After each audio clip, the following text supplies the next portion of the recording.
ॐ नमो भगवते वासुदेवाय। ॐ नमो भगवते वासुदेवाय। ॐ नमो भगवते वासुदेवाय। यः स्वानुभावम् अखिलं श्रुतिसारमेकम् आध्यात्मदीपम् अतितीर्षितां तमोऽन्धम् संसारिणां करुणयः पुराणगुह्यम् तं व्याससूनम् उपयामि गुरुं मुनीनां। नारायणं नमस्कृत्य नरं चैव नरोत्तमं देवीं सरस्वतीं व्यासं ततो जयमुदीरये। श्रवणतां स्वकथा कृष्णा पुण्यश्रवण कीर्तिनः हृदयन्तस्थो हि अभद्राणि विधुनोति सुहृत् सताम्। नष्टप्रायेषु अभद्रेषु नित्यं भागवत सेवया भगवती उत्तम श्लोके भक्तिर्भवति नैष्टिकी। श्रवणतः श्रद्धया नित्यं गृणतश्च स्वचेष्टितं कालेन नातिदीर्घेण भगवान् विशते हृदि।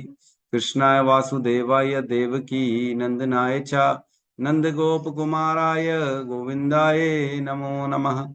नमः पंकजनाभाय नमः पंकजमालिने नमः पंकजनेत्राय नमस्ते पंकजांग्रिये।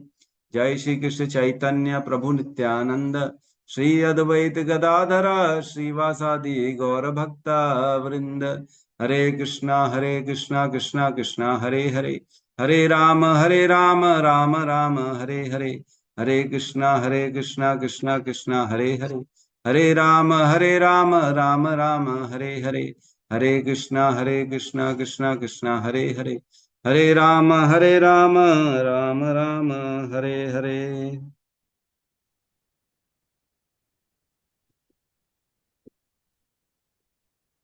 हरे कृष्णा।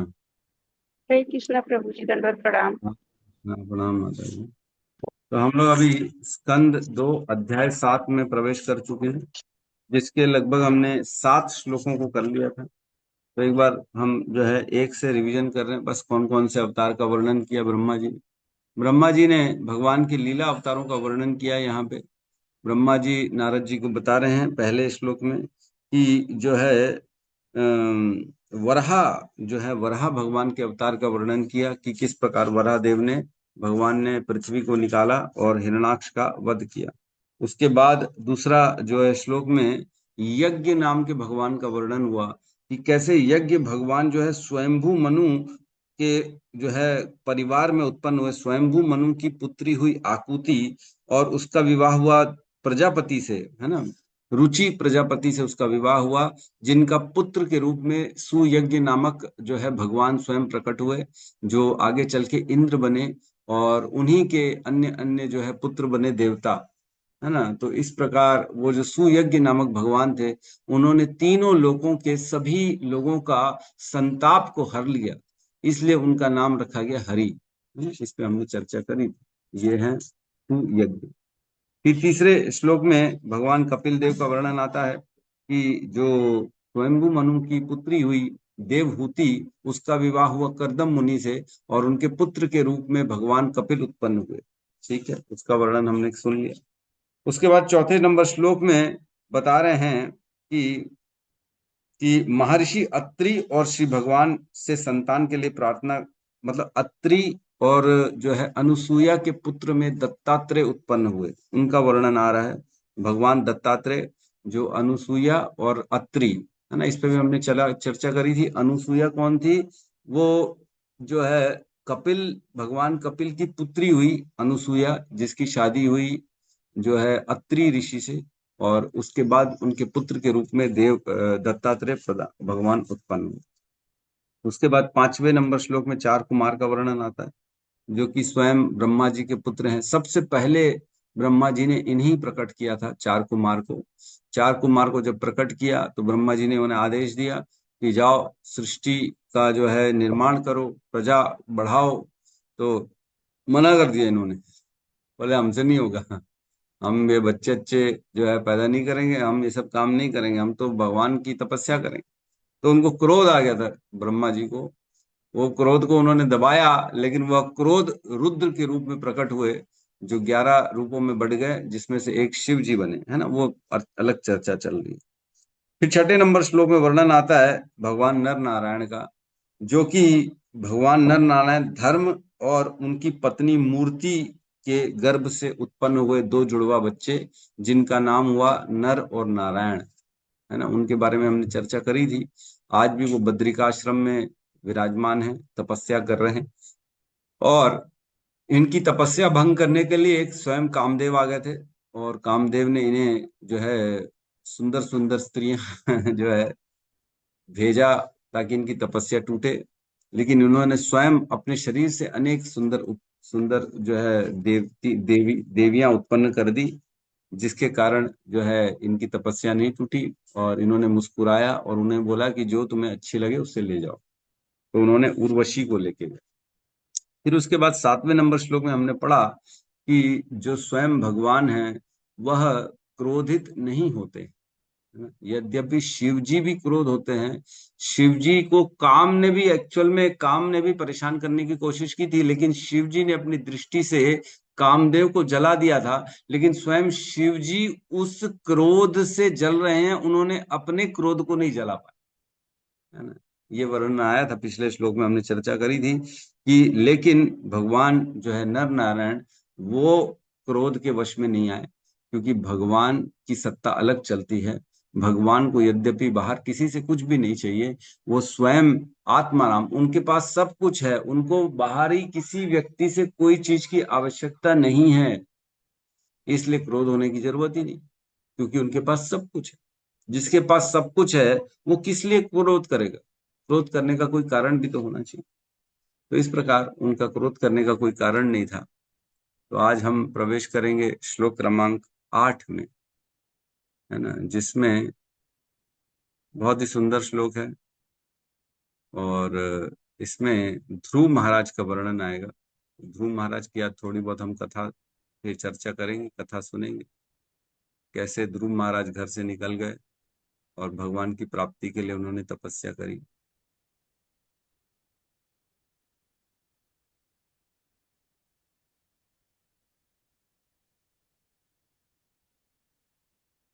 आठ नंबर श्लोक क्लियर है?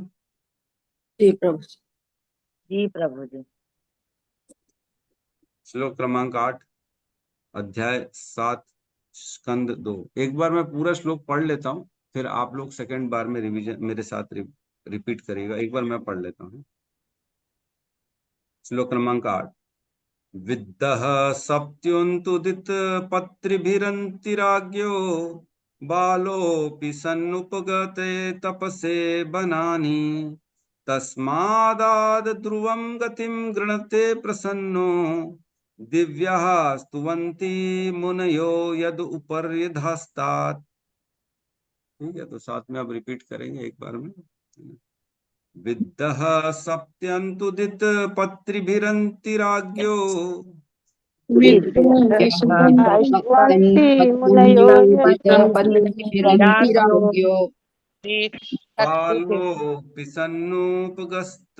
बालोऽपि सन्नुपगस्त तपसे बनानि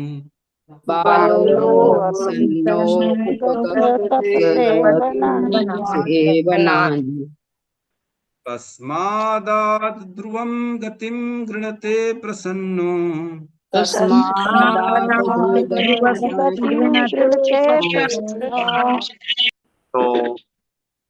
दिव्याः स्तुवन्ति मुनयो यद उपर्यधस्तात्।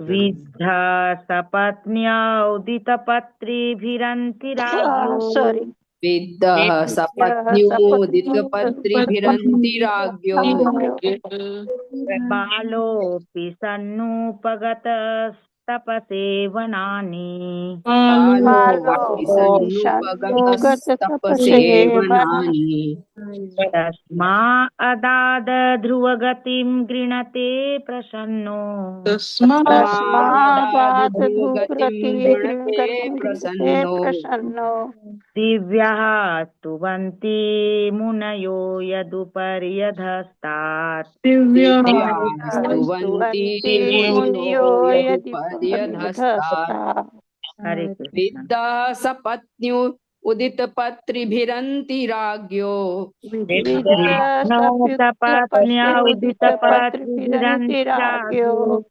बालोऽपि सन्नुपगतस्तपसेवनानि बालोऽपि सन्नुपगतस्तपसेवनानि सन्नुपगतस्तपसेवनानि तस्मादात् ध्रुवगतिं गृणते प्रसन्नो ध्रुवगतिं गृणते प्रसन्नो दिव्या स्तुवन्ति मुनयो यदुपर्यधस्तात् दिव्यास्तुवन्ति मुनयो यदुपर्यधस्तात्। हरे कृष्ण।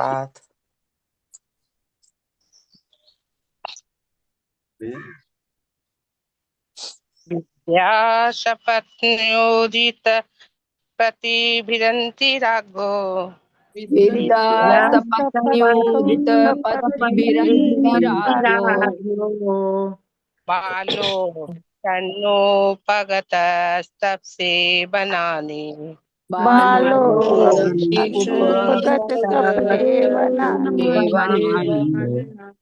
तस्मायद् अदाद ध्रुवगतिं गिरन्ते प्रसन्नो ध्रुवगतिं गृणते प्रसन्नो या शुभन्ति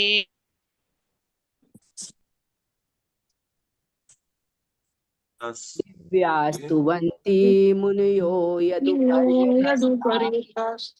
दिव्यास्तुवन्ति मुनयो यदुपर्यधस्तात्।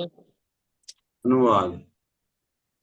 राजा की उपस्थिति में सौतेली माता के कटु वचनों से अपमानित होकर राजकुमार ध्रुव बालक होते हुए भी वन में कठिन तपस्या करने लगे और श्री भगवान ने उनकी प्रार्थना से प्रसन्न होकर उन्हें ध्रुव लोक प्रदान किया, जिसकी पूजा ऊपर तथा नीचे के लोकों के सभी मुनि करते हैं। ओम अज्ञानतिमिरन्धस्य ज्ञानाञ्जनशलाकया चक्षुरुन्मिलितं येन तस्मै श्री गुरुवे नमः। श्री चैतन्य मनोभीष्टं स्थापितं येन भूतले स्वयं रूपः कदा मह्यं ददाति स्वपदान्तिकम्। वन्देऽहं श्रीगुरु श्रीयुतपदकमलं श्रीगुरून् वैष्णवांश्च श्रीरूपं साग्रजातं सहगण रघुनाथान्वितं तं सजीवं साद्वैतं सावधूतं परिजन सहितं कृष्ण चैतन्य देवं श्री राधा कृष्ण पादान् सहगण ललिता श्री विशाखान्वितांश्च। हे कृष्ण करुणा सिंधु दीनबंधु जगतपते गोपेश गोपिका कांता राधा कांत नमस्तुते। तप्त कांचन गौरांगी राधे वृंदावनेश्वरी वृषभानुसुते देवी प्रणमामि हरिप्रिये। वाञ्छाकल्पतरोभश्च कृपा सिन्धुभ्यैव च पतितानां पावनेभ्यो वैष्णवेभ्यो नमो नमः। नमो विष्णुपादाय कृष्णपृष्ठाय भूतले श्रीमते भक्तिवेदांत स्वामीति नामिने नमस्ते सारस्वते देवे गौरवाणी प्रचारिणे निर्विशेष शून्यवादी पाश्चात्य देशतारिणे। जय श्री कृष्ण चैतन्य प्रभु नित्यानंद श्री अद्वैत गदाधर श्रीवासादि गौर भक्तवृंद।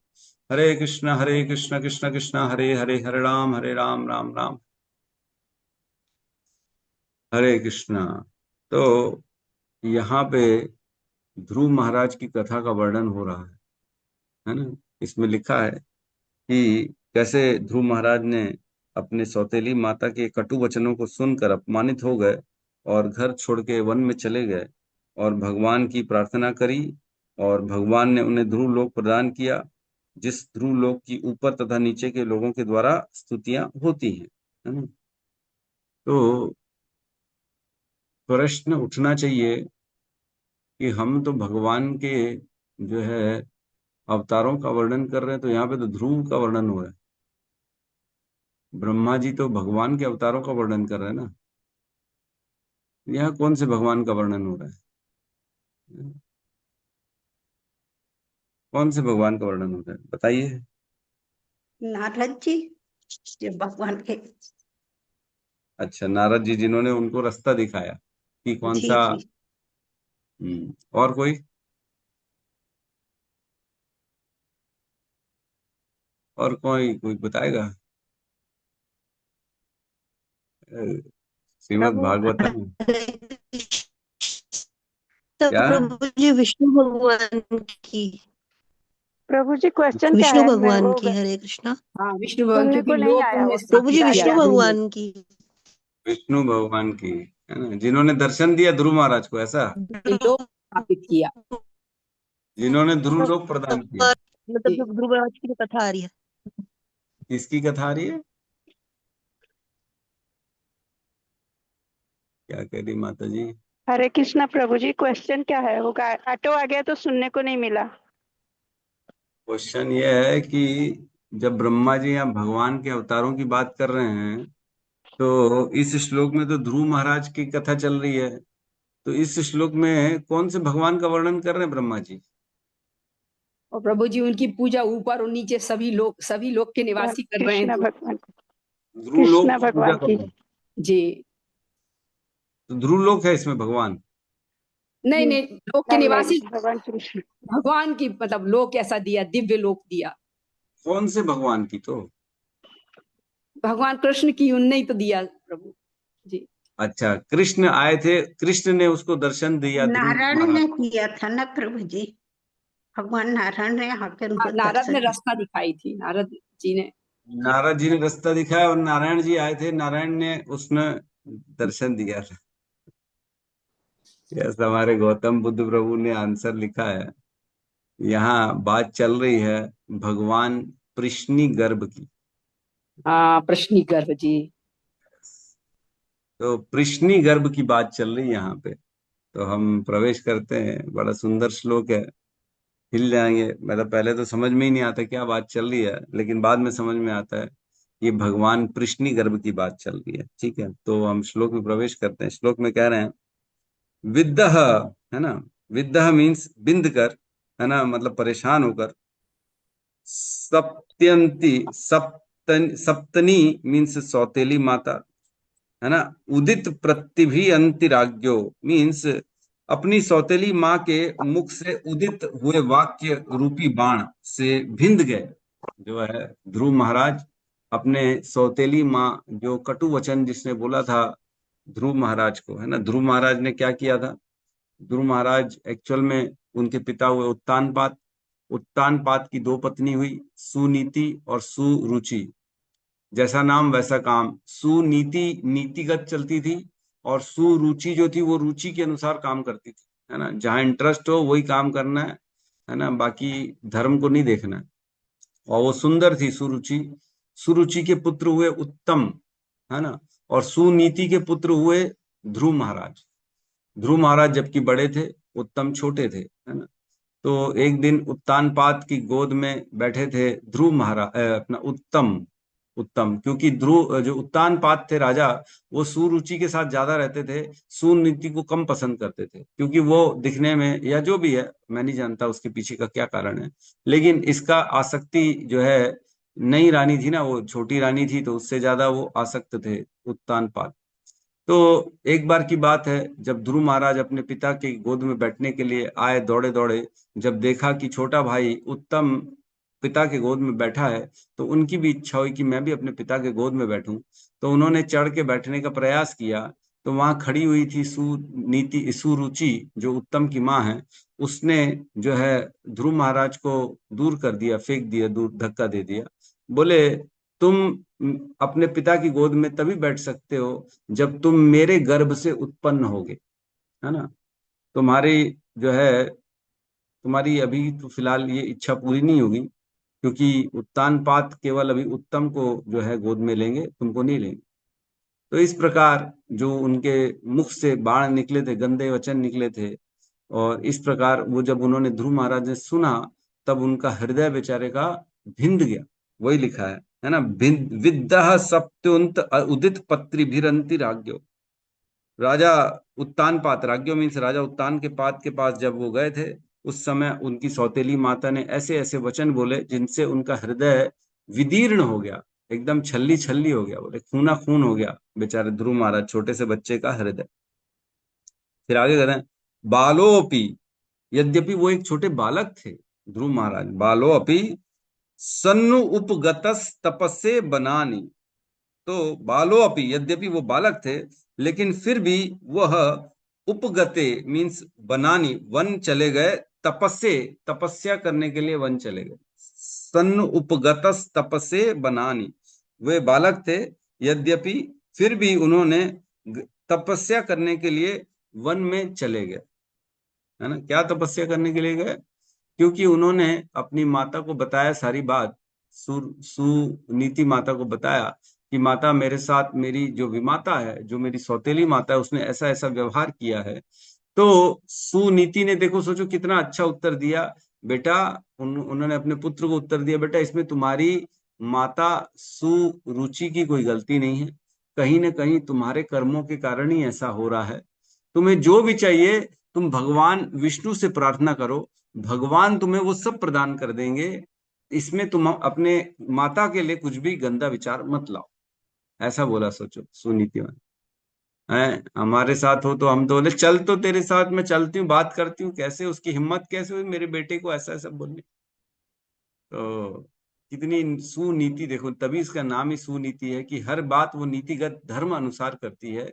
जो सुख और दुख आ रहा है बोले वो तो कर्मों के कारण आ रहा है, और तुम्हें अगर कुछ चाहिए तो भगवान से मांगो, और किसी व्यक्ति में कोई शक्ति नहीं है कि तुम्हें तुम्हारी इच्छा पूर्ति करा सके। तो बोले मैं अपने पिता से भी बड़ा राजा बनना चाहूंगा, आज मेरे पिता ने मेरे को जो है, मेरे को गोद में चढ़ने नहीं दिया, तो मैं उनसे भी बड़ा राजा बनना चाहता हूँ। इस प्रकार का उन्हीं इच्छा थी ध्रुव महाराज की। तो ऐसी इच्छा को करने के लिए वन में चले गए तपस्या करने के लिए। आगे कहते हैं तस्मा अदाद ध्रुव गतिम गृणते प्रसन्नो, तस्मा उनकी तपस्या से, है ना, तस्मा अदाद पुरस्कार दिया, प्रदान किया। क्या प्रदान किया? ध्रुव गतिम, ध्रुव लोक जो वैकुंठ के समान है, ध्रुव गतिम, वह ध्रुव लोक भगवान ने उनको प्रदान किया। आदद मीन्स पुरस्कार के रूप में उनको प्रदान किया। गृणते प्रसन्नो, उनकी प्रार्थना से प्रसन्न होकर, गृणते प्रसन्नो, भगवान ध्रुव महाराज की प्रार्थनाओं से प्रसन्न होकर ध्रुव महाराज को उपहार के रूप में एक ध्रुव लोक प्रदान किया जो कि वैकुंठ के समान था। और आगे कह रहे हैं लास्ट लाइन में दिव्या स्तुवंती मुनयो यद उपर्यधस्तात, मीन्स दिव्या, वह जो दिव्य उच्च लोकों के मुनि, दिव्य लोग जो भी दिव्य उच्च लोकों के निवासी हैं, दिव्या मीन्स उच्च लोकों में, जैसे महल लोक है और तप लोक है, जन लोक है, ये ऊपर के लोगों की बात चल रही है। जो ये लोग हैं वो लोग दिव्य स्तुवंती, वो स्तुति करते हैं उस ध्रुव लोक की। दिव्य मीन्स ऊपर के लोग, उस स्तुवंती मुनयो, वो सारे के सारे उस लोक में रहने वाले मुनि जो हैं, वो सारे के सारे ध्रुव लोक की स्तुति करते हैं। यद ऊपर धास्तात, ऊपर और नीचे के लोग जो है, उस ध्रुव लोक के ऊपर के लोग और ध्रुव लोक के नीचे के भी लोग जितने भी हैं, वो सभी के सभी लोग, वहां पे रहने वाले ऋषि और मुनि, वह ध्रुव लोक की स्तुति करते हैं, ये कहा जा रहा है। तो श्लोक क्लियर है मेरे ख्याल से, है ना? श्लोक में कोई अब डाउट नहीं रहा। एक बार तात्पर्य का शुरुआत पढ़ लेते हैं, क्योंकि इसमें कथा लिखी हुई है, वही जो कथा ध्रुव महाराज की, फिर हम और चर्चा करेंगे। तात्पर्य, महाराज उत्तानपाद के पुत्र तथा महान भक्त राजकुमार ध्रुव जब 5 वर्ष के थे तब वे अपने पिता की गोद में बैठे थे, किंतु उनकी सौतेली माँ को राजा द्वारा अपने सौतेले पुत्र को इस प्रकार प्यार किया जाना अच्छा नहीं लगा। उसने उन्हें यह कहते हुए खींच कर नीचे उतार दिया कि चूंकि वह उसकी कोख से उत्पन्न नहीं हुआ है, अतः राजा की गोद में बैठने का अधिकारी नहीं है। वह नन्हा बालक अपनी सौतेली माँ के इस व्यवहार से अत्यंत अपमानित हुआ। उसने उनके पिता ने कोई भी प्रतिवाद नहीं किया, क्योंकि वे अपनी इस दूसरी पत्नी के प्रति अत्यधिक आसक्त थे। इस घटना के पश्चात राजकुमार ध्रुव अपनी माँ के समीप गए और शिकायत की उनकी सगी माँ भी इस अपमानजनक आचरण के प्रति कोई कदम नहीं उठा सकती थी, इसलिए वह रोने लगी। बालक ने माँ से पूछा कि किस प्रकार अपने पिता का सिंहासन पर बैठ सकता है। बेचारी माँ ने कहा कि भगवान ही एकमात्र उसके सहायक हो सकते हैं। बालक ने पूछा कि भगवान कहाँ मिलेंगे, तो माँ ने कहा कि लोग कहते हैं कि श्री भगवान मुनियों को कभी कभी घने वन में दिखते हैं। बालक राजकुमार ने निश्चय किया कि वह अपने लक्ष्य की पूर्ति के लिए जंगल जाकर कठोर तपस्या करेगा, है ना। तो बालक जो है ध्रुव महाराज, वह अपने पिता से बड़ा राज सिंहासन चाहते थे, तो भगवान के लिए वो जंगल में तपस्या करने के लिए चले गए। तो यहाँ मैं बता दूं आपको कि उन्होंने जब तपस्या करी ध्रुव महाराज ने, तो साक्षात भगवान उनको दर्शन दिया उन्होंने, है ना। भगवान 4.9.1 से लेके 5 तक वर्णन आता है कि भगवान प्रकट हुए ध्रुव महाराज के सामने, चौथे स्कंद 9वें अध्याय के पहले श्लोक से 5वें श्लोक तक। तो मैं पढ़ रहा हूँ उसके अनुवाद को।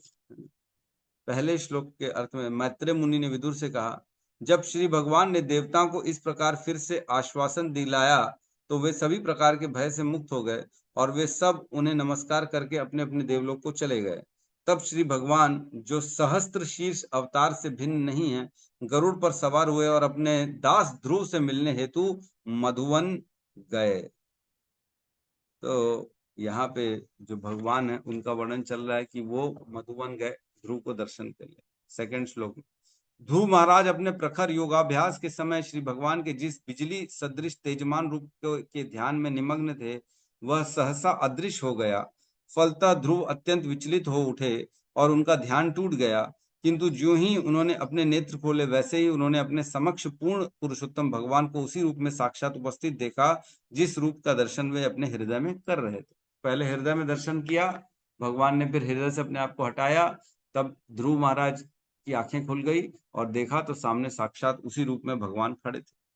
जब ध्रुव महाराज ने अपने श्री भगवान को अपने सम्मुख देखा तो वे अत्यंत विह्वल हो उठे और उन्होंने उनका सादर अभिवंदन किया। वे उनके समक्ष दंड के समान गिर पड़े और भगवत प्रेम में मग्न हो गए। आनंद में ध्रुव महाराज श्री भगवान को इस प्रकार देख रहे थे मानो उन्हें आंखों से पी रहे हों, उनके चरण कमलों को अपने मुख से चूम रहे हों और उन्हें अपने भुजाओं से भर रहे हों। यद्यपि ध्रुव महाराज छोटे से बालक थे, किंतु वे उपयुक्त शब्दों से श्री भगवान की स्तुति करना चाह रहे थे, किंतु अनुभवहीन होने के कारण वे तुरंत अपने आप को संभाल नहीं सके। प्रत्येक हृदय में वास करने वाले श्री भगवान ध्रुव महाराज की विषम स्थिति को समझ गए, अतः अपनी अहेतु की कृपा से उन्होंने अपने समक्ष हाथ जोड़कर खड़े हुए ध्रुव महाराज के मस्तक पर अपना शंख छुआ दिया। क्योंकि छोटे बालक थे, उनको स्तुति करना ही नहीं आता था, तो वो भगवान को करना चाह रहे थे लेकिन कुछ बोल नहीं पा रहे थे, क्योंकि उनको आता नहीं था, शब्द नहीं थे उनके पास, स्तुति कैसी करनी चाहिए कुछ नहीं मालूम था। वो बेचारे खाली आंखों से देख के भगवान के चरणों को चूम रहे थे और उनको पकड़ रहे थे। तब भगवान ने उनके सर पे अपने शंख को टच कराया। जब ध्रुव महाराज ने अपने श्री भगवान को अपने सम्मुख देखा तो वे अत्यंत, ये तो हो गया ना विवल आगे, सॉरी। उस समय ध्रुव महाराज को वैदिक निष्कर्ष का पूर्ण ज्ञान हो गया और वे परम सत्य तथा सभी जीवात्माओं से उनके संबंध को जान गए।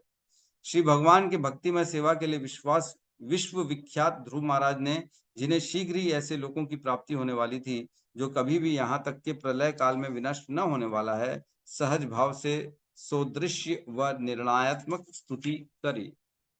तो भगवान की स्तुति करी। क्यों? जब भगवान ने उनको अपना शंख से टच कराया ध्रुव महाराज को, तो ध्रुव महाराज के हृदय में सारा ज्ञान प्रकाशित हो गया और उस ज्ञान के माध्यम से वो भगवान की स्तुति करने लगे।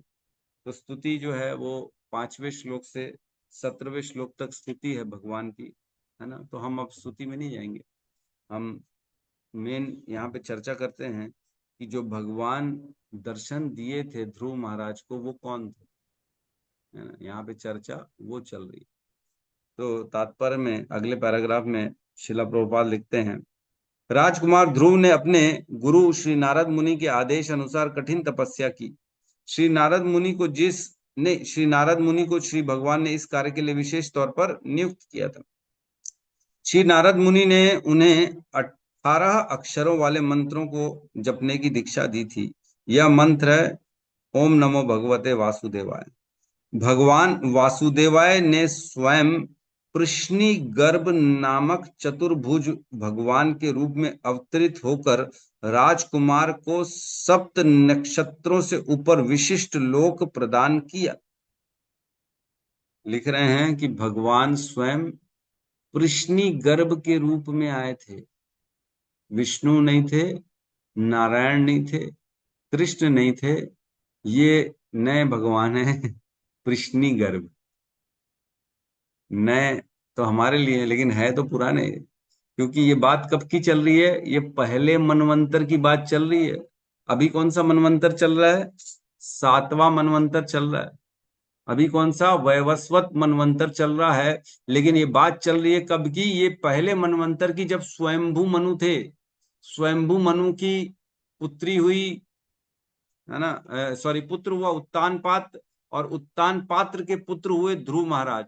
तो ध्रुव महाराज जो थे वो स्वयंभू मनु के पौत्र थे, उनके दादा थे स्वयंभू मनु। तो पहले मनु की बात चल रही है। और पहले मनु में जब ध्रुव महाराज ने घर छोड़ा, तब उनको मंत्र मिला था ओम नमो भगवते वासुदेवाय। कौन सा मंत्र का जाप किया था ना? ओम नमो भगवते वासुदेवाय। और कृष्ण कब आए थे? कृष्ण तो अभी आए थे 7वें मनवंतर की 28वीं चतुर्युगी में। उस समय भी ओम नमो भगवते वासुदेवाय चल रहा था। लोगों का कहना होता है ना, अरे प्रभु पहले तो राम आए थे ना, त्रेता युग में राम आए, फिर द्वापर युग में जो है कृष्ण आए, तो राम बड़े हुए कि कृष्ण बड़े हुए? राम बड़े हुए ना जी। अरे राम जी तो अभी 28वीं चतुर्युगी के त्रेता त्रेता युग में आए हैं। लेकिन भगवान श्री कृष्ण का नाम तो, यह मंत्र तो पहले मनवंतर से चलता आ रहा है। ऐसा नहीं है कि नहीं, ध्रुव महाराज ने यह मंत्र का उच्चारण किया।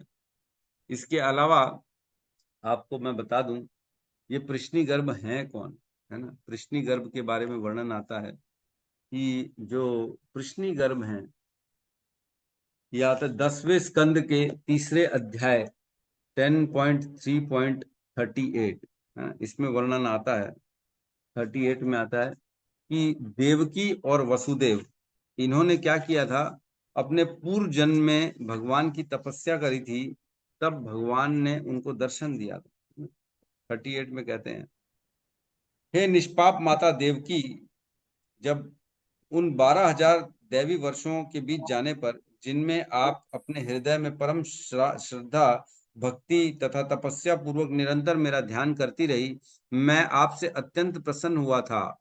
क्योंकि मैं वर देने वाले में सर्वश्रेष्ठ हूं, अतः मैं इस कृष्ण रूप में प्रकट हुआ कि तुम मनोवांछित वर मांगो। तब आपने मेरे समान पुत्र प्राप्ति की इच्छा प्रकट की थी। तो जब वसुदेव और देवकी जब जेल में थे, उनके पुत्र के रूप में कृष्ण प्रकट हुए, चतुर्भुजी रूप में भगवान प्रकट हुए थे उनके पुत्र के रूप में। तब उन्होंने याद दिलाया था कि हे देवकी और वसुदेव, तुम पिछले जन्म में प्रश्नी और सुतपा थे, और तुमने तपस्या करी थी 12,000 सालों तक। जिस तपस्या में तुमने, मैं दर्शन दिया था मैंने तुमको, और तुमने क्या कहा था कि हमें तुम्हारे आपके जैसा पुत्र चाहिए। तो जब प्रश्नी और सुतपा के रूप में उन्होंने तपस्या करी थी। अच्छा, तपस्या का वर्णन आता है श्लोक क्रमांक 32, है ना, 10.3.32। इसमें कहते हैं, हे सती माता, आप अपने पूर्व जन्म में स्वयंभू मनु के कल्प में, स्वयंभू मनु के कल्प में प्रश्नी नाम से विख्यात थी, और वसुदेव सुतपा नामक अत्यंत पवित्र प्रजापति थे। तो ये वर्णन कर रहे हैं भगवान कि आप पूर्व जन्म में प्रश्नी थे और सुतपा थे, और प्रश्नी और सुतपा के रूप में आपने भयंकर कठोर तपस्या करी थी। आपने 12,000 सालों तक तपस्या करी थी आपने। तो तपस्या का वर्णन आता है इसमें पूरा। इसमें वर्णन आता है 34-35 में। क्या वर्णन आता है? हे प्रिय माता पिता, आप लोगों ने विभिन्न ऋतुओं के अनुसार वर्षा, तूफान, कड़ी धूप तथा कड़ाके की ठंड, सभी प्रकार की असुविधाएं सही थी। आपने शरीर के भीतर वायु नियंत्रित करने के लिए प्राणायाम करके तथा केवल हवा और वृक्षों से गिरे सूखे पत्ते खाकर अपने मन से सारे मैल को साफ कर दिया था। इस तरह मेरे से वर की इच्छा से आप लोगों ने शांत चित्त से मेरी पूजा की थी।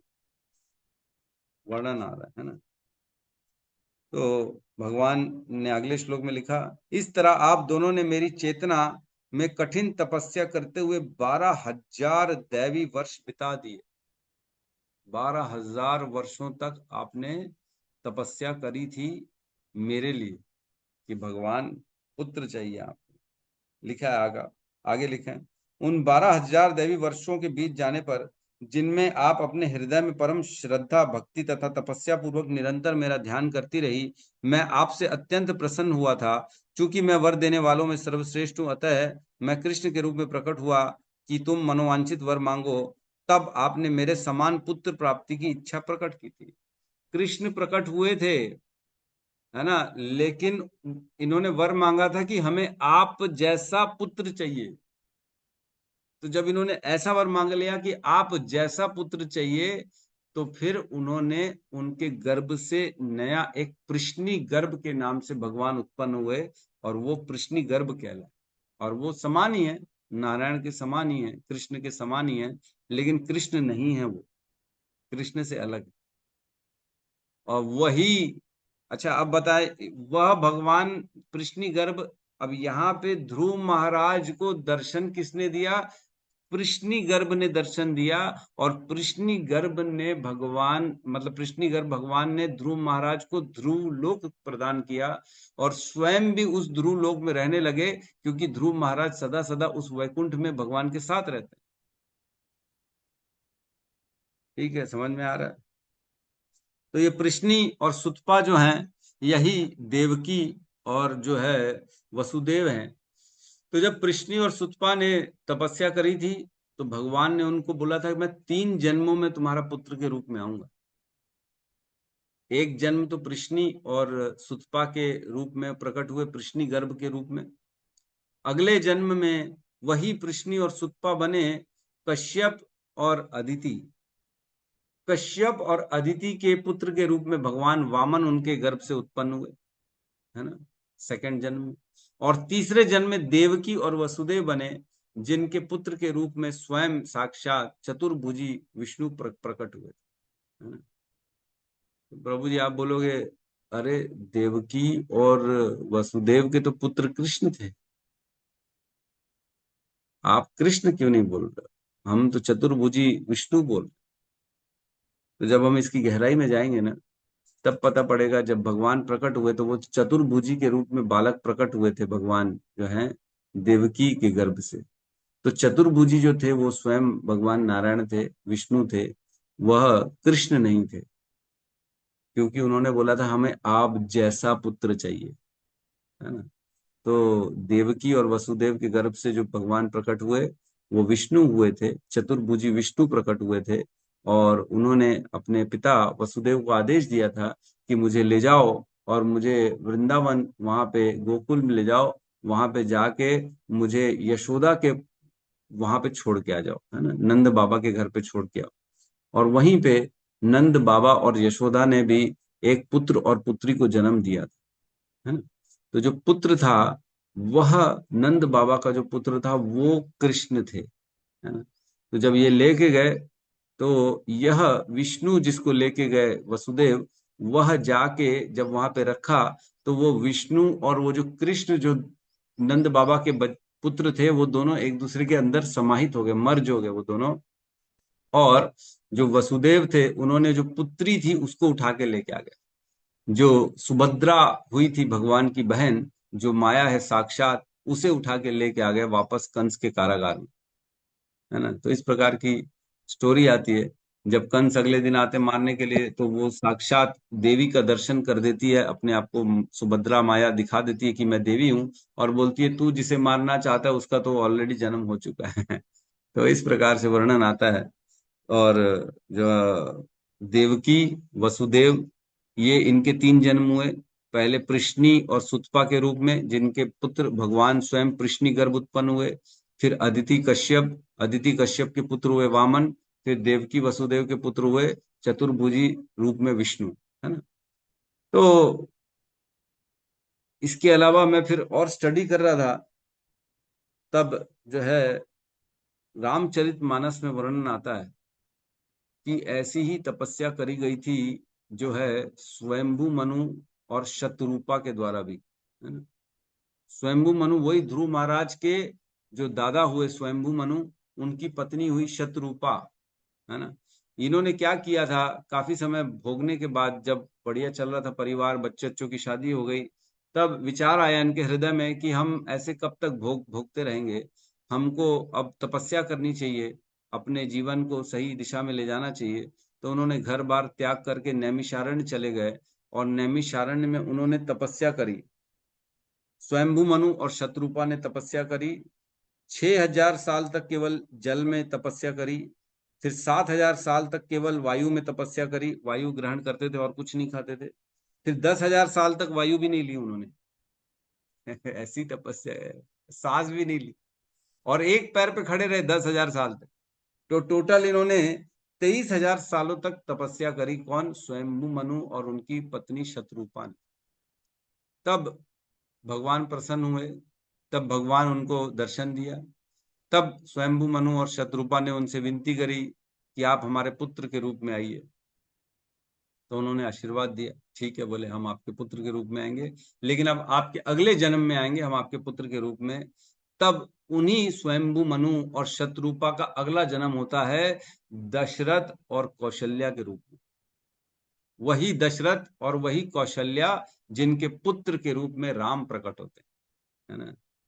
तो इस प्रकार ये कथाएं अलग अलग चलती हैं, दोनों अलग अलग हैं। स्वयंभू मनु और शतरूपा की कथा, जो अगले जन्म में दशरथ महाराज और जो है कौशल्या बने, और देवकी वसुदेव पूर्व जन्म में कृष्णी और सुतपा थे। इसके अलावा एक और कथा, मैं क्योंकि 3 दिन से इसी में काफी वर्किंग कर रहा था, एक और कथा आती है नंद बाबा और यशोदा की अब नंद बाबा और यशोदा ने ऐसा क्या काम किया जो कृष्ण उनके रूप घर में प्रकट हुए। तो कहते हैं नंद बाबा और यशोदा जो थे वो स्वयं नित्य मुक्त थे, वो इस संसार के नहीं थे, वो तो भगवान के धाम से ही आए थे। गोलोक वृंदावन धाम से वो भगवान के साथ रहते हैं, वो आए थे यहाँ पे संसार में। जब भगवान अपनी लीला प्रकट करने के लिए आते हैं तो अपने पार्षदों को लेके आते हैं, तो भगवान के पार्षद के रूप में ये लोग आए थे। तो ये नंद बाबा और यशोदा जो थे, ये एक्चुअल में क्या था, एक दूसरी कथा चलती है द्रोण और धरा की। द्रोण और धरा ने भी कठिन तपस्या करी थी भगवान की प्राप्ति के लिए। तो द्रोण और धरा स्वयं जो है वह नंद बाबा और कौशल्या के समाहित हो गए थे, क्योंकि उनको भी भगवान की जो है इच्छा थी कि भगवान साक्षात हमारे पुत्र बने। तो द्रोण और धरा वह स्वयं नंद बाबा और यशोदा में मर्ज हो गए थे, और उन्हीं के पुत्र के रूप में कृष्ण प्रकट हुए थे। तो सब लोग को समझ में तो आ रहा है, यही सर से ऊपर से चकरा खा रहे हैं जी प्रभु जी, सही बात है। ये तो सुना ही नहीं था कि मतलब यशोदा, कृष्ण यशोदा दोनों मर्ज हो गए एक दूसरे में, ये तो नहीं हाँ, सुना। तो आज हाँ। पहली बार सुन रहे हैं। तो एक्चुअल में नंद बाबा और यशोदा इस संसार के नहीं है, वो नित्य मुक्त हैं। तो वो जब भी भगवान आएंगे तब वो साथ साथ भगवान के आते हैं। तो उनका जो है इस संसार में कोई कर्मों का लेन देन नहीं चलता है। लेकिन अन्य जो भी हैं, प्रश्नी सुतपा, वसुदेव देवकी, दशरथ और कौशल्या, ये सब जो है ये सब जीव हैं इधर, नित्य जो है ना इस संसार के। पहले वो नित्य बद्ध थे, उन्होंने फिर साधन सिद्ध किया अपने आप को, फिर वो साधन सिद्ध से सिद्ध मुक्त बने हुए। तो वो अलग विषय है, नित्य मुक्त नित्य सद्ध, ये सब चीजों का। तो कहने का अर्थ है ये 3 अलग अलग स्टोरी चलती है। तो इस पे मैंने काफी चिंतन किया, काफी गहन इस पे मैंने स्टडी करी, तब जाके मेरे को ये तीनों चीजें क्लियर हुई। इसका वर्णन जो है आपका तुलसी रामचरितमानस में बाल खंड में आता है। बाल खंड हाँ, में श्लोक क्रमांक 141 से 152 के बीच में आता है, जिसमें स्वयंभू मनु और शतरूपा का वर्णन आता है कि कैसे वो अगले जीवन में दशरथ और कौशल्या बने, जिनके घर में राम उत्पन्न हुए, है ना। ये वर्णन वहां पे आता है। और यहाँ पे श्रील प्रभुपाद ने तात्पर्य में कहा है ना, आगे कहते हैं, राजकुमार ध्रुव को जो लोक प्रदान किया गया वह परम भगवान वासुदेव की इच्छा से भौतिक आकाश में स्थापित किया गया अचल वैकुंठ लोक है। इस लोक का भौतिक संसार में होने के बावजूद भी प्रलय के समय विनाश नहीं होगा, प्रत्युत वह अपने स्थान पर अचल रहेगा, क्योंकि यह कभी न नष्ट होने वाला वैकुंठ लोक है। तो भगवान जब ध्रुव महाराज को आशीर्वाद दिया तो ध्रुव महाराज ने, क्योंकि उनकी इच्छा थी कि मेरे पिता से भी बड़ा मेरे को राज्य मिले, तो उन्होंने आशीर्वाद दिया भगवान ने कि आपको 36,000 सालों तक निष्कंटक राज्य, आप सम्राट बनके पूरे इस पृथ्वी में राज्य करेंगे, और उसके बाद जो है आपके लिए मैं अलग लोक का निर्माण करूंगा। जो ध्रुव लोक है वो स्वयं वैकुंठ लोक है। ध्रुव लोक कहते हैं इस पूरे ब्रह्मांड का सेंटर है। आप जब भी हम ऊपर देखते हैं एक ध्रुव तारा दिखता है हमारे को, तो सबसे ज्यादा शाइन करने वाला जो तारा होता है वो ध्रुव तारा होता है, और उसकी लोकेशन कभी चेंज नहीं होती है। अन्य तारों की लोकेशन चेंज होती जाएगी। आप जब भी जैसे सीजन चेंज होगा, गर्मी का सीजन, बारिश का, ठंड का, 12 महीनों में हम देखेंगे तो ध्रुव लोक जो है वो सदा सदा एक ही स्पॉट, एक ही जगह रहता है। बाकी सारे तारे अलग अलग घूमते रहते हैं, पृथ्वी घूम रही है, सब घूम रहा है, लेकिन ध्रुव तारा कभी नहीं घूमता। वह सेंटर है, और वो क्या है, वो वैकुंठ है। वहां पे स्वयं ध्रुव महाराज रहते हैं और स्वयं भगवान उनके साथ वहां रह के रहते हैं। वो वैकुंठ है, याद रखिएगा, वैकुंठ लिखा है यहाँ पे, वैकुंठ है वो, लेकिन इसी ब्रह्मांड के अंदर एक छोटा सा वैकुंठ भगवान ने बनाया है ध्रुव महाराज के लिए। सोचो कितना प्रेम करते हैं। एक बच्चा 5 साल का जब भगवान की प्रार्थना करता है, भगवान उससे प्रसन्न हो जाते हैं, तो उसे ध्रुव लोक दे दिया, स्वयं वैकुंठ बनाया उनके लिए स्वयं, वो कभी नाश नहीं होता। आगे कहते हैं, अतः श्री भगवान ने अपने शुद्ध भक्त की इच्छा पूर्ति के लिए कृष्णी गर्भ के रूप में अवतार लिया, और राजकुमार ध्रुव ने श्री भगवान के अन्य शुद्ध भक्त श्री नारद मुनि से दीक्षा लेकर केवल उपरोक्त मंत्र के जाप से पूर्णता प्राप्त की। तो जो भगवान ने दर्शन दिया था वो वह कृष्णी गर्भ थे, जिन्होंने ध्रुव महाराज को आशीर्वाद दिया था और जिन्होंने अपना शंख टच किया था। वही कृष्णी गर्भ थे जो कृष्णी और सुतपा के घर में उत्पन्न हुए थे, जिन्होंने 12,000 साल तपस्या करी थी। वही कृष्णी और सुतपा जो अगले जीवन में कश्यप मुनि और अदिति बने, वही अगले जीवन में फिर वसुदेव और देवकी बने, है ना। तो इस प्रकार की कथा है, तो इसमें कंफ्यूजन में मत आइएगा। और सबसे इंटरेस्टिंग बात यह है कि ध्रुव महाराज ने भी यही काम मंत्र उच्चारण किया था, ओम नमो भगवते वासुदेव।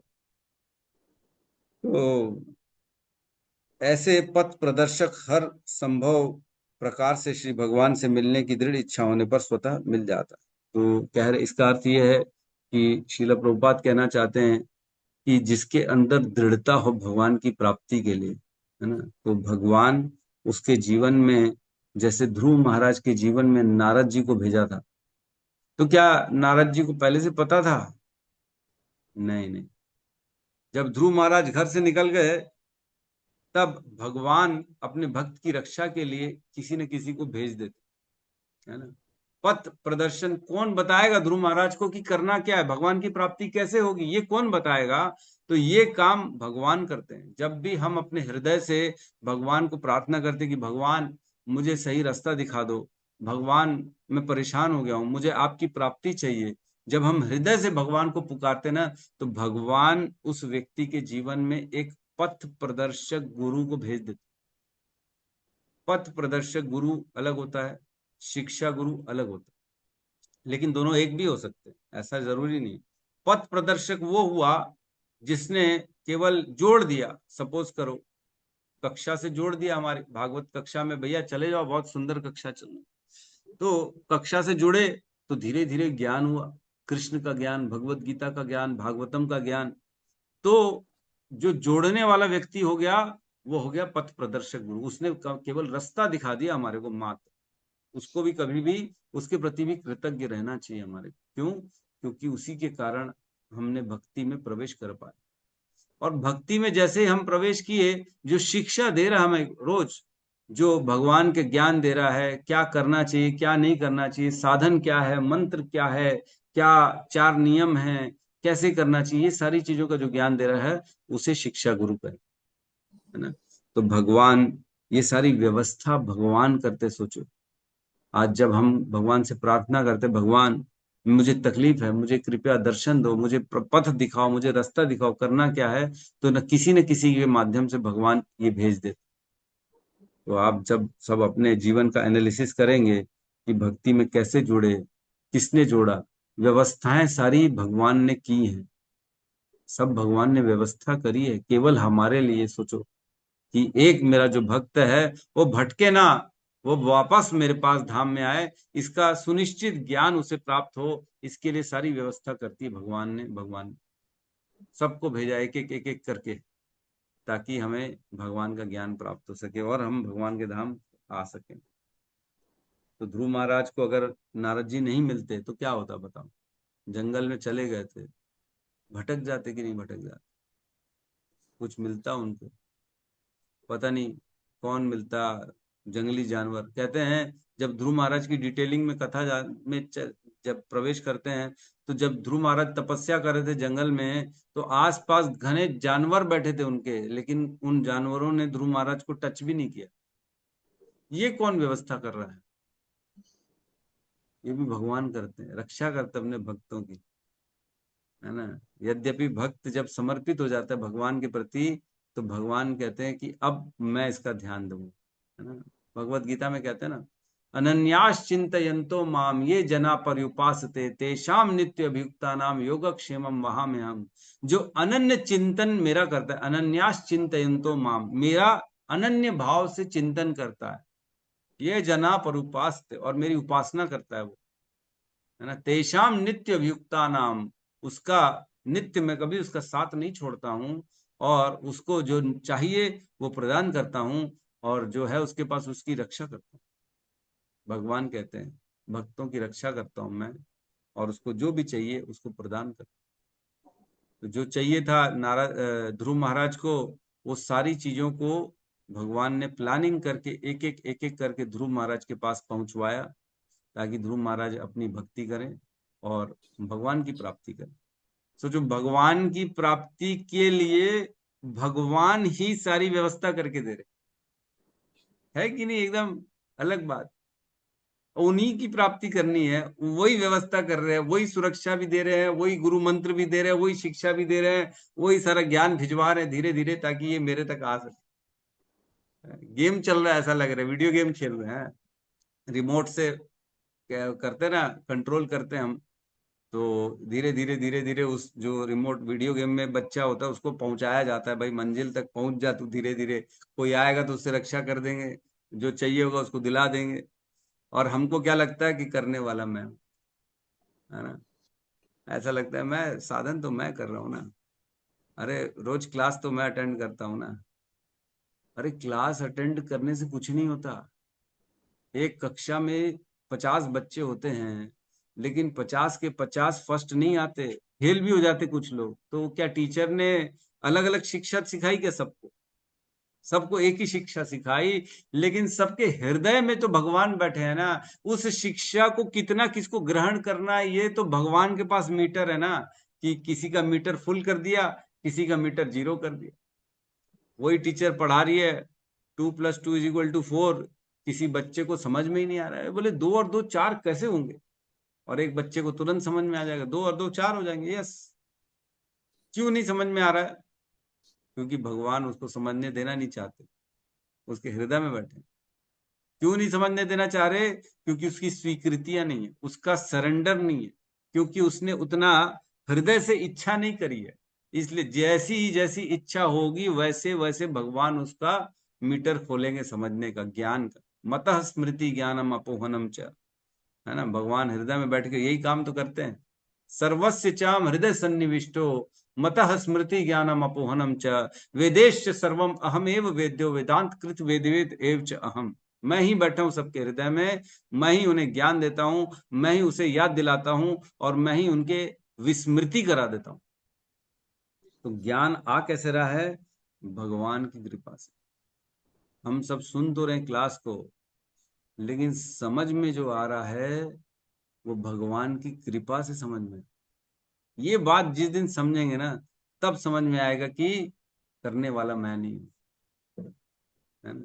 करता है कौन? भगवान करते, मैं तो केवल जो है उनसे प्रार्थना करता हूँ और प्रयास करता हूँ, है ना।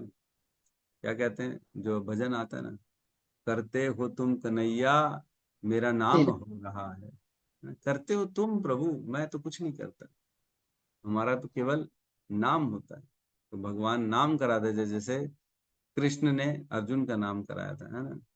क्या कहते हैं कि अ, तुम माध्यम हो, मैं तो, तुम केवल हो माध्यम हो और करने वाला मैं ही हूँ, है ना। तो भगवान अपने भक्त को कीर्ति दे देते हैं।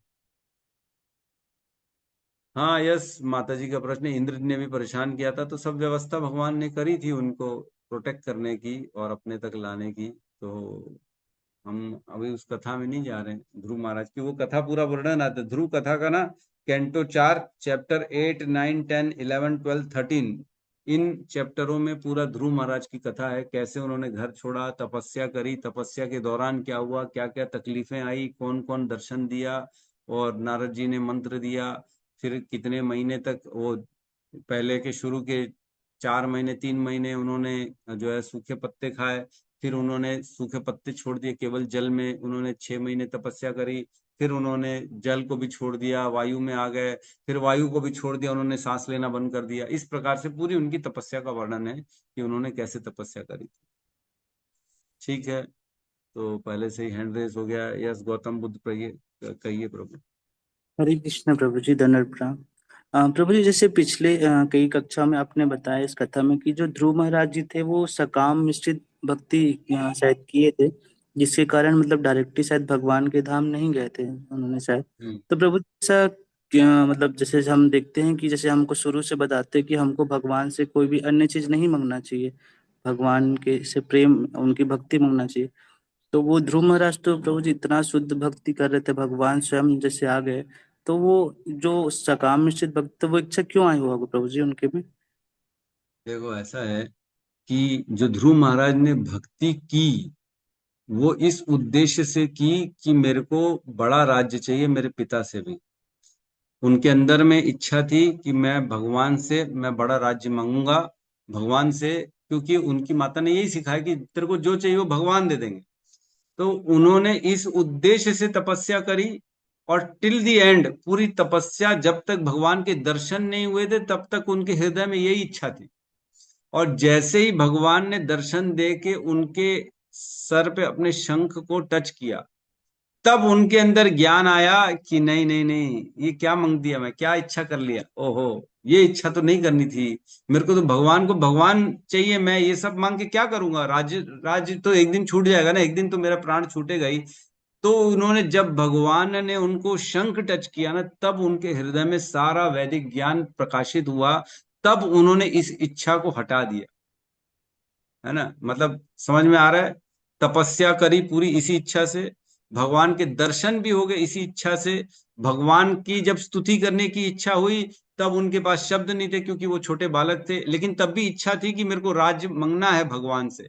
तो जब भगवान ने शंख टच कराया, तब उनके हृदय में ज्ञान आ गया कि मैं ये भौतिक चीज क्यों मांग रहा हूँ, ये तो भौतिक है, मेरे को तो भगवान को मांगना है। तब उन्होंने वो इच्छा को हटाया। लेकिन भगवान तो परमात्मा के रूप में सबके हृदय में बैठे, इसलिए उनको मालूम था कि इसकी इच्छा ये है, इसलिए उनको सकाम मिश्र भक्त कहा जाता जी, धन्यवाद प्रभु जी। है। यस, आज आपको शुरू दिन से मालूम है ना कि नहीं मांगना है कुछ भी भगवान से, तो हम जी सकाम मिश्र में नहीं आएंगे, लेकिन हमारे हृदय में इच्छा तो रहती है, इच्छा रहती है तो हम आ जाएंगे, है ना। तो उद्देश्य ये है कि किस उद्देश्य से हम भक्ति कर रहे हैं। यस, माधुरी लीला माता जी। हरे कृष्ण प्रभु जी, दंडवत प्रणाम। प्रभु जी, जैसे हमने पिछले कक्षा में भी सुना था मैंने कि मतलब जब ध्रुव महाराज को लेके जा रहे थे तब उन्होंने अपनी माता के लिए पूछा कि मेरी माता की क्या गति हुई।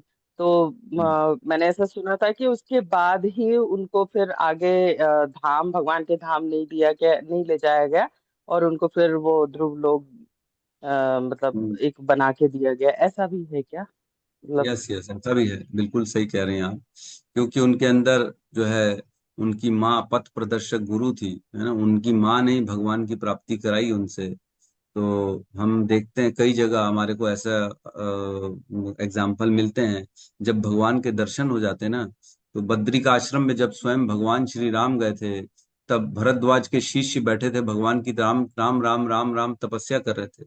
तो जैसे ही राम जी दर्शन दिया राम जी ने, तो उन्होंने नेत्र खोला, तो साक्षात भगवान श्री राम को उन्होंने पाया अपने सामने। तो वो दौड़ के गुरु के चरण में चले गए, भरद्वाज जी के, अरे आपके कारण भगवान के दर्शन हो गए, आपको मैं, आपका धन्यवाद। अरे भगवान खड़े हैं, आप गुरु के पास दौड़ के जा रहे हो। तो भगवान लक्ष्मण जी कहते हैं, अरे ये कैसा भक्त है आपका, आपकी तपस्या राम राम तो कर रहा था, लेकिन आप आ गए तो उधर अंदर चला गया, वो तो गुरु के चरणों में चला गया। तो गुरु शिष्य के चरण में आ गए भरद्वाज जी कि अरे तेरे तेरे तपस्या, तूने ऐसी तपस्या करी कि साक्षात भगवान आ गए। तो दोनों एक दूसरे के चरण पकड़े हुए हैं और भगवान अलग खड़े हुए हैं। तो ये कहा जाता है कि हमें सदा अपने गुरु का चिंतन रखना चाहिए, जिसके कारण भगवान की प्राप्ति हो। लेकिन यह जो है एक विषय है, बड़ी चर्चा का, गहन चर्चा का विषय है, क्योंकि ध्रुव महाराज ने अपनी माता के लिए भी पूछ लिया और उन्होंने भक्ति भी करी थी, साकाम भक्ति करी थी, तो इसलिए उनको इसी ब्रह्मांड के अंदर एक वैकुंठ बना के दिया गया, एक अलग ही कैटेगरी बन गई। वैकुंठ तो भेजना पड़ेगा ही, क्योंकि भगवान ने दर्शन दे दिए उनको, भगवान की उन्होंने साक्षात दर्शन कर लिए, वैकुंठ भेजना ही पड़ेगा।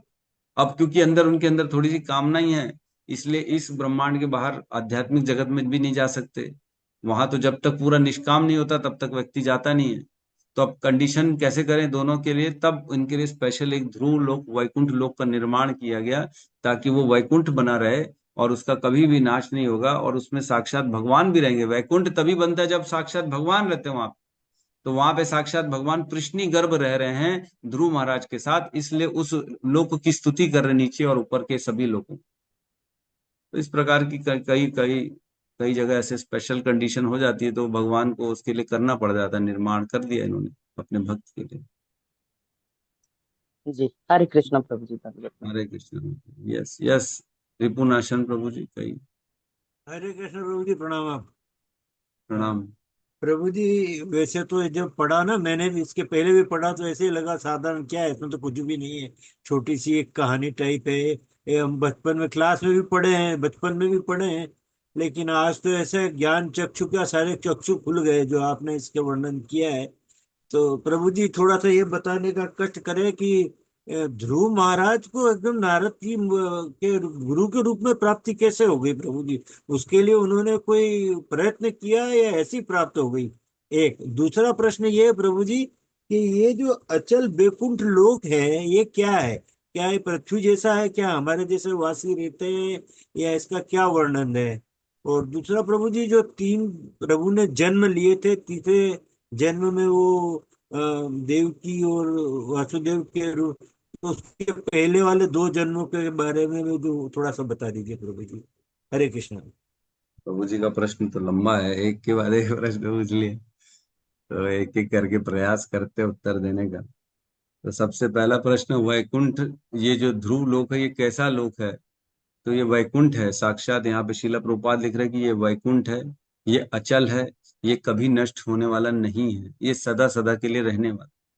अब इसके आगे तो हम भी नहीं जानते कि ये कैसे पृथ्वी के समान है, कि कैसे है कि नहीं है, लेकिन ये समझ सकते कि जैसे वैकुंठ होते हैं वहां पे भगवान होते हैं। हर वैकुंठ एक वैकुंठ होता है जिसमें एक उसका अधिष्ठाता भगवान होता है, और उनके सेवक होते हैं उनके चारों ओर, जिन्होंने उनको उसी रूप में पूजा है, वो सदा सदा उस वैकुंठ में अपने भगवान के साथ अपनी सेवा, उनकी सेवा करते हैं। तो ध्रुव लोक में कृष्णी गर्भ नामक भगवान रहते हैं, और ध्रुव लोक ने उनका दर्शन किया, और सदा सदा वह उसी लोक में रहते हैं, उनके सेवा करते हैं। और कृष्णी गर्भ के जितने भी जो भक्त होंगे, जो भी भगवान को कृष्णी गर्भ के रूप में पूज रहे होंगे, या जिन्होंने भी उनकी जो वर्णन या उनकी स्तुतियां करी होंगी या जो इच्छा करी होगी, वो सब उसी वैकुंठ में जाएंगे, क्योंकि जिस वैकुंठ में जो भगवान होते हैं उसका भक्त उसी वैकुंठ में जाता है उस भगवान के पास। तो उस वैकुंठ में सभी जीव जाएंगे जो भी ध्रुव लोक के अनुयायी होंगे, जो भी ध्रुव के परंपरा में होंगे, या जो ध्रुव की शिक्षाओं के अनुसार जो भगवान की पूजा कर रहे होंगे वो सब उसी लोक में जाएंगे, क्योंकि ध्रुव लोक ने जिसको जो वर्णन किया है वो सब उसी लोक में जाएंगे। कृष्णी गर्भ वहां पे हैं और सब वहां पे मिलके उनकी पूजा करेंगे, और वहां पे वो वैकुंठ है, वहां पे न जन्म है न मृत्यु है। ठीक है। इसके अलावा सेकंड प्रश्न आपका जो था वो ये था कि ये 3 जन्म जो हैं, देवकी वसुदेव और अदिति कश्यप और प्रश्नी सुतपा, है ना, तो ये कथा आती है जब स्वयं वसुदेव और देवकी के रूप पुत्र के रूप में भगवान विष्णु प्रकट होते चतुर्भुजी, तो वो बात करते हैं, वो अपनी माता पिता को बताते, याद दिलाते हैं कि मैं तुम्हारे से प्रसन्न हुआ था और तुम 3 जन्म पहले प्रश्नी थी और सुतपा थी। स्वयंभू मनु के पहले मनवंतर में प्रश्नी मतलब देवकी और सुतपा मीन्स वसुदेव, ये लोगों ने तपस्या करी थी कि हमें भगवान चाहिए, भगवान पुत्र के रूप में चाहिए। तो इसकी कथा भी जो आती है इसमें ये आता है कि प्रश्नी और सुतपा ने भगवान को पुत्र के रूप में प्राप्त करने की इच्छा करी, इच्छा करी, इसलिए फंस गए। कुछ इच्छा नहीं करनी, अगर इच्छा करेंगे तो इसी में जन्म मृत्यु के चक्र में फंसे रह जाएंगे। तो इन्होंने यद्यपि भगवान का दर्शन भी कर लिया और भगवान को पुत्र के रूप में भी प्राप्त कर लिया, लेकिन इनकी इच्छा थी कि ये मेरा बच्चा बना रहे, हम दोनों पति पत्नी बने रहें और हम सदा भगवान को अपना पुत्र के रूप में प्राप्त करें, ये इच्छा बनी रही। तो इसका भी डिटेलिंग आता है 10वें स्कंद में, और हम गहराई में पढ़ेंगे ना तो इसमें चर्चा आती है कि इनके अंदर क्या कामना थी, हम पति पत्नी बने रहें और हम पति पत्नी मिल के एक बच्चे को जो कि स्वयं भगवान से समान हो उसको वो हमारा बच्चा बने। इसलिए ये उनकी जो इच्छा थी, ये इच्छा के कारण वो 3 जन्मों तक इस प्रकार आए। तो इसमें हर पहले वाले में प्रश्नी गर्भ, जैसे हमने बताया ध्रुव महाराज को जिन्होंने दर्शन दिया वो प्रश्नी गर्भ थे और वो इन्हीं के पुत्र के रूप में आए। फिर अदिति और कश्यप का पुत्र जो था वामन भगवान, हम जानते हैं जो बटुक भगवान है, छोटे से शॉर्ट हाइटेड, वो अगले जन्म में इनके पुत्र बने। और हम जान रहे देवकी और वसुदेव, इनके पुत्र जो है चतुर्भुजी विष्णु के रूप में आए थे, इनको भी जो है ये भी भगवान के समान ही है, भगवान ही है। तो ये 3 जन्मों में इनको स्वयं भगवान की प्राप्ति हुई। हरे कृष्ण प्रभु जी, धन्यवाद, प्रणाम प्रभु। ये साधु भूषण प्रभु जी कहिए। आपका म्यूट है प्रभु जी, अनम्यूट करिए ना, आपकी आवाज नहीं आई। हरे कृष्ण प्रभु जी, धन्यवाद, प्रणाम प्रभु जी। इसमें जो मंत्र है ओम नमः भगवते वासुदेवाय, वो तो हमारे नारद जी थे, तो दीक्षा गुरु हो, है ना, ध्रुव जी का, ध्रुव महाराज के दीक्षा गुरु होंगे ना। और एक हेलो, बोलिए ना, बोलिए आवाज आ रही। और दूसरा पॉइंट है कि यहाँ लिखा है ये 18 अक्षर वाले मंत्र है, तो ये काउंट करने से 18 नहीं हो रहा है, तो 18 कैसे हुआ? कुछ इसमें और कुछ है क्या? नहीं 6 कैसे हो जाए, अक्षर लेटर्स है ना, 18 लेटर है, लेटर। ओम एक लेटर हो गया, नमो 3 हो गए, भगवते, है ना, ये हो गए कितने 7, और वासुदेवाय में कितने हो गए, वसुदेवाय, ऐसा करके। तो जब इसको देखेंगे तो टोटल 18 होने चाहिए, इसमें जब लिखा है तो 18 होने चाहिए। वही हम 12 मेरे हिसाब से 12 हो रहा है, इसलिए हम पूछ रहे थे कि और कुछ है क्या इसमें। ओ नमो भगवते वासुदेवाय। ओम में जो है ना 3 इंक्लूड थे, ओ उ और म, 3 ओम के हो गए। और आगे जाके बाकी को भी टोटल करेंगे तो 18 होने चाहिए। 3 4 5 6 7 8 9 10 11 12 13 14 15 के आसपास लेटर आ रहे हैं मेरे हिसाब से। तो एक बार इसमें हम हरे कृष्णा प्रभु जी, मेरे समझ में जैसे वासुदेव तो व और आ नहीं होगा क्या? फिर स में सु है, वासु तो स और उ, ऐसा नहीं होगा? हाँ, 2 गिना जाएगा माता जी, 2 गिना जाएगा, तो उसका काउंटिंग 2 होगा। यदि यदि ओम को प्रभु जी तीन अक्षर में मान रहे हैं तो वासुदेव भी शायद वैसे ही हो सकता है। मेरे को उतना जानकारी नहीं, मैं अनुमान से बोल रही हूँ। हाँ, ये इसके बारे में क्या मैं भी ठीक से नहीं बोल सकता प्रभु जी, आपके उत्तर को जी आप मैं। पता कीजिएगा, आप पता कीजिएगा हाँ प्रभु जी, आप तो सब जानते हैं। हाँ जी प्रभु जी, जो आप बोले हैं वो सही है, उसमें हम कुछ प्रभु जी ना कई ना नहीं जगह कर। एकदम लिखा है कि 12 अक्षर का मंत्र है, 12 अक्षर मंत्र है ये।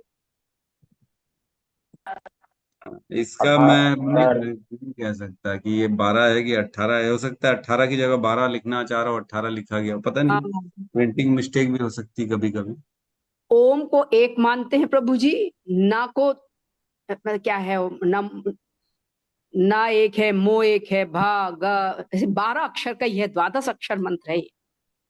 हम्म। ठीक है प्रभु, ये प्रश्न आप जो है कहीं और एक बार क्लियर करिए। हाँ जी ठीक है। हरे और क्या कृष्णा। प्रश्न है प्रभु? और भी कुछ प्रश्न है? यही प्रश्न है? नहीं वही, और दूसरा था अच्छा। कि नारद ध्रुव महाराज के दीक्षा गुरु है ना? हाँ हाँ, नारद जी ने एक्चुअल में शिक्षा और दीक्षा दोनों एक ही से प्राप्त हुई। जो मंत्र देता है ना उसे दीक्षा गुरु कहते हैं, और जो शिक्षा देता है वो शिक्षा गुरु कहते हैं। तो कई बार ऐसा होता है शिक्षा गुरु और दीक्षा गुरु एक हो जाता है, जो मंत्र भी देता है शिक्षा भी देता है, लेकिन कई बार अलग अलग भी होते हैं। जनरली देखा गया है हमारे में, एक दीक्षा गुरु केवल दीक्षा देते थे कि आप खाली जो है ना हरे कृष्ण महामंत्र का जप करो। तो इसे क्या कहते हैं कि जो है हरिनाम दीक्षा कहते हैं इसको, कि मेरे को गुरु के माध्यम से ये मंत्र मिल गया, हरिनाम दीक्षा हो गई, कि हरिनाम अब दीक्षित मंत्र है मेरे पास, दीक्षा गुरु है उन्होंने ये मंत्र दिया करने के लिए। तो मंत्र वही है, लेकिन अब ऑथोराइज्ड हो गए कि मैं दीक्षा से प्राप्त कर लिया। तो जो है जनरली हमारे में शिक्षा गुरु दीक्षा गुरु, आजकल देखा गया है कि दीक्षा गुरु के पास इतना समय नहीं होता कि वो शिक्षा भी दे पाए, है ना, क्योंकि वो इतने व्यस्त रहते हैं। तो शिक्षा अलग होती है और दीक्षा अलग माध्यम से मिलती है। प्रभु जी ओम यस। नमो भगवते वासुदेवाय लेते हैं तो 12 है, और नमः जोड़ देते हैं तो 14 हो जाते हैं। ये अभी हमने सलगता टोटल किया। ओम एक है, ना एक है, मो एक है, भा एक है, गा एक है, वा एक है, ते एक है, वा एक है, सु में एक है, दे में एक है, वा में एक है, या में एक है। ये 12 है, और नमः जोड़ देते हैं तो 14 अक्षर हो जाते नहीं, नमा कैसे जोड़ देंगे? नमो तो हैं। पहले ही आ नहीं गया मतलब ना। नमः नहीं जोड़ना है, नमः नहीं जोड़ना। ओम नमो भगवते वासुदेवाय में 12। ओम नमो भगवते वासुदेवाय मंत्र तो इतना ही है, इसमें जी नमा 12 जी। यस शर्मा जी, क्या कहना चाह रहे हैं आप? हम कुछ कहानी जो पहले सुनते आ रहे हैं प्रभु जी, कि कृष्ण भगवान विष्णुए वंश के ही थे। तो विष्णुए वंश के तो कृष्ण जी हुए, और जैसे शिक्षा गुरु के बात पहले भी चला था, तो यह तो शिक्षा गुरु तो बहुत आते हैं लोग, जो बात सीखते हैं सब शिक्षा गुरु हो जाते हैं जिनसे सीखते हैं। लेकिन मैं अपना कहता हूँ कि मैं जब अपना गुरु से दीक्षा लिया तो पहले आध्यात्मिक गुरु जो थे उनसे मैं 2-4-5 महीना प्रवचन सुना। प्रवचन सुनने के बाद तब दीक्षा लिया। जो तो शिक्षा दीक्षा गुरु हो गए, लेकिन आध्यात्मिक रास्ता का हर चीज का शिक्षा लेने का, इसलिए नहीं, ऐसा नहीं होता, इतने नहीं होते। आपको तो देखो ऐसा है कि हर व्यक्ति को ना अपने जीवन में जैसे शिक्षा ले रहे 3-4 लोगों से, लेकिन एक मुख्य मानना पड़ेगा जिससे हमारे को जो आदान प्रदान करना है उसको एक को मुख्य मानना पड़ेगा, जिससे हम प्रश्न पूछ सकते हैं, जिसकी सेवा कर सकते हैं, जिसके प्रति सरेंडर हो सकते हैं। तभी वह जो है शिक्षा दे पाएगा, और वह कालांतर तक चलता रहेगा, है ना। और कई बात रही थी दीक्षा गुरु और शिक्षा गुरु एक हो जाते तो वो भी होता है। कई बार दीक्षा जिससे ली वही हमारे शिक्षा गुरु भी होते हैं, उन्हीं के प्रवचन सुन सुन के उनकी सेवा कर करके हमें प्रोत्साहन मिलता है और हम उन्हीं से दीक्षा ले लेते हैं। तो ये भी होता है, लेकिन ये अलग अलग है, और आपको एक को तो मानना ही पड़ेगा, तभी हम जो है शिक्षा ग्रहण कर पाएंगे। क्योंकि भगवान ने जो बनाई है ना रूल्स, वो रूल ऐसा ही है कि जब तक सेवा नहीं करेंगे, जब तक उनको मानेंगे नहीं, तब तक हमारे अंदर वो ज्ञान ग्रहण नहीं कर पाएंगे, हम उन्नति नहीं हो पाएगी। तो जब हमने मेरा जो कि शिक्षा शिक्षा तो बहुत लोग से मिलता है, वो नहीं काउंटिंग करते हैं हम लोग। जिससे अध्यात्म का शिक्षा होता है उसी का काउंटिंग हम कर हाँ, रहे वो हैं। तो अब जैसे कोई गाड़ी सिखा रहा है तो वो भी गुरु हो गया, चलो भाई गाड़ी सिखाने वाला गुरु हो गया। कोई गिटार जी जी सिखा जी, रहा है तो वो भी गुरु हो गया। कोई वही योगा बात सिखा है रहा है तो मेरा। वो भी गुरु हो गया। तो वो अलग है, वो मायने नहीं रखता। जो अध्यात्म का ज्ञान देता है, यस, वो हमारा शिक्षा गुरु। Yes, perfect. यही कहना था, यस हमरा यस यही यस। क्लियर करना। हाँ, हमने तो इसकी चर्चा करी है। आप लोगों के यूपी बिहार में तो पान ठेले वाले को भी बोलते हैं, चल गुरु लगा दे पान एक मेरे लिए, है ना। तो वो गुरु तो नहीं हो जाएगा वो। है कि नहीं? वो है। गुटखा क्या कलाम खिलाने वाले हुआ। को, गुटखा और पान खिलाने वाले को बोलते हैं गुरु, पान तो खिलाओ, गुटखा तो खिला दो। तो गुरु तो नहीं हो वो जाएगा। बात है, हम ऐसे उर्दू भाषा में बोलने का ही है, तकिया हाँ, कलाम। ठीक तकिया है, बोलने कलाम। का हो। तो जिसने एक्चुअल में ना बड़ा ये गहरा विचार है, जिसने जब तक गुरु नहीं बनाया ना, उसे गुरु की वैल्यू नहीं मालूम। तो गुरु जो होता है वो बहुत गहरा विषय है ना। गुरु कोई ऐसा साधारण नहीं है ना। तो गुरु मैंने क्या है? गुरु हमें, मेरी बात सुन लीजिए, हृदय, एक मिनट मेरी बात सुन अपना लीजिए। हृदय, तो अपना हृदय इसमें पूछा जाता है। रियलाइजेशन चाहता हूँ कि मैं शुरू से तो था, मतलब भागवत पढ़ा, गीता पढ़ा, पढ़ा हूँ।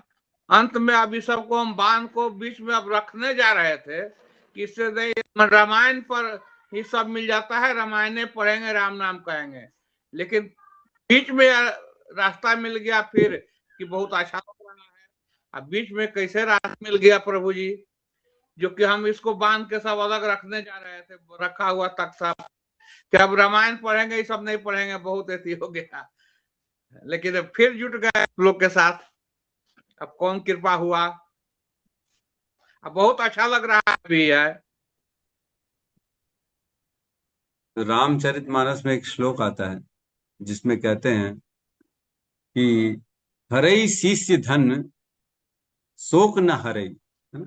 हरे शिष्य धन शोक न हरई, सो गुरु घोर नरक में पड़ई। तो जो गुरु है, जो शिष्य का केवल धन हरता है लेकिन उसका शोक नहीं हरता, वो जो है घोर नरक में जाके गिरता है। तो जैसे हमने चर्चा करी, शिक्षा गुरु वो है जिसकी शिक्षा से हमारा संताप हर ले, जिसके शिक्षा से हमारे जीवन में प्रसन्नता आ जाए, जिसकी शिक्षा से हमारे दुखों को हम दूर कर देते, वह शिक्षा गुरु है। न कि वह शिक्षा गुरु जो केवल बता रहा है लेकिन हमारे से पैसा ले रहा है, हमको बाकी चीजों का ज्ञान दे रहा है, लेकिन संताप तो जा नहीं रहा ना, जीवन से दुख तो जा नहीं रहा। उसको गुरु बना के बैठे हैं लेकिन जीवन में दुख एज इट इज पड़ा हुआ है, तो फिर वो गुरु शिक्षा गुरु नहीं। लेकिन जो ऐसा करता है वो ही शिक्षा गुरु है। और उसके प्रति हमारे को सदा समर्पित रहना चाहिए, सदा समर्पित रहना चाहिए, कृतज्ञता रहनी चाहिए। जी क्योंकि भक्ति महारानी जो होती है वो हृदय में रहती है। भक्ति महारानी सब देखती है, किसकी निष्ठा कितनी है, किसकी निष्ठा कितनी है, उसके अनुसार स्वतः हृदय में ज्ञान प्रकाशित होता है भक्ति का, है ना। इसमें किसी का कोई रोल नहीं है। कोई ऐसा नहीं, ऐसा हाथ छुएंगे तब जाके उसके अंदर भक्ति आएगी, किसी का चरण पकड़ेंगे तब जाके भक्ति आएगी। जो लोग बोलते हैं अरे सर पे एक बार हाथ रख दो प्रभु, हाथ रख दो, ठीक है, वो अलग है, वो हमारा सरेंडर करने का भाव है। लेकिन हृदय में अगर भाव नहीं है सरेंडर का, केवल दिखावे के लिए हाथ रखवा रहे हैं, तो इसमें भक्ति नहीं मिलने वाली, है ना। फिर चीटर्स गेट चीटेड वाला हिसाब आ जाएगा कि तुमने चीट करने का प्रयास किया गुरु को, तो जीवन में फिर चीटिंग मिलेगी। तो ऐसे लोगों के साथ ऐसा ही होता है। लेकिन जो हृदय में शुद्ध भाव रखते, गुरु के प्रति समर्पित रहते हैं, तो स्वतः हृदय में भक्ति जागृत हो जाती हरे कृष्ण प्रभु जी। सस्ता। क्षमा क्षमा याचना सहित प्रभु जी, आपने जो भी दोहा बोला ना, वो गुरु है। धन हरे, वो थोड़ा सा रिपीट करिए प्रभु जी, मैंने नोट करना है, ये बहुत इंपॉर्टेंट है। इसीलिए लास्ट मोमेंट तक आपको है ना कुछ छोड़ बंद नहीं कर सकते। वो ये गुरु के लिए एक बहुत बड़ा एक आपने वो बताया कि वाकई में गुरु क्या था इसको थोड़ा सा प्रभु जी जरा मैंने नोट करना है, रिपीट करिए प्रभु जी प्लीज। लिखिए लिखिए। हरई शीर्ष धन शोक न हरई, हरे शीर्ष धन शोक न हरई, से गुरु घोर नरक में परई। जो केवल धन हरता है लेकिन शोक नहीं हरता, वह गुरु जो है घोर नरक में पड़ता है। तो गुरु की भी जिम्मेदारी है ना। ऐसे गुरु कोई भी नहीं बन सकता जिसको ज्ञान हो, जो वाकई में शिष्य हो, जो खुद भी किसी का शिष्य है, वही गुरु बन सकता है, नहीं तो नहीं बन सकता। क्यों? क्योंकि उसको मालूम है कि मेरे पास जो आ रहा है मेरे को आगे देना है, मेरा खुद का तो कुछ भी नहीं। कई लोग बोलते हैं अरे हम ही हैं, केवल हम ही तो गुरु है, हमारे को गुरु मानो, बस सब कुछ हम ही है। तो जो सब कुछ हम ही है वाला हिसाब आता है ना, तो वहां पे फिर वो गिर जाते, पतन हो जाता है। क्यों? क्योंकि वो फिर अपने से सीनियर किसी को मानते नहीं, और जब सीनियर किसी को मानोगे नहीं आप, तो आप किसके प्रति शरणागति करोगे? आप जब परेशान होगे, जब आपके जीवन में शोक आएगा, तब कहाँ जाओगे? आप किसके पास जाओगे जो तुम्हारा शोक हरेगा? गुरु के पास तो जाना पड़ेगा ना। तो जो अच्छा शिष्य है वही अच्छा गुरु बन सकता है, ये श्रील प्रभुपाद कहते। धन्यवाद प्रभु जी, धन्यवाद धन्यवाद। यस कमल लता माता जी।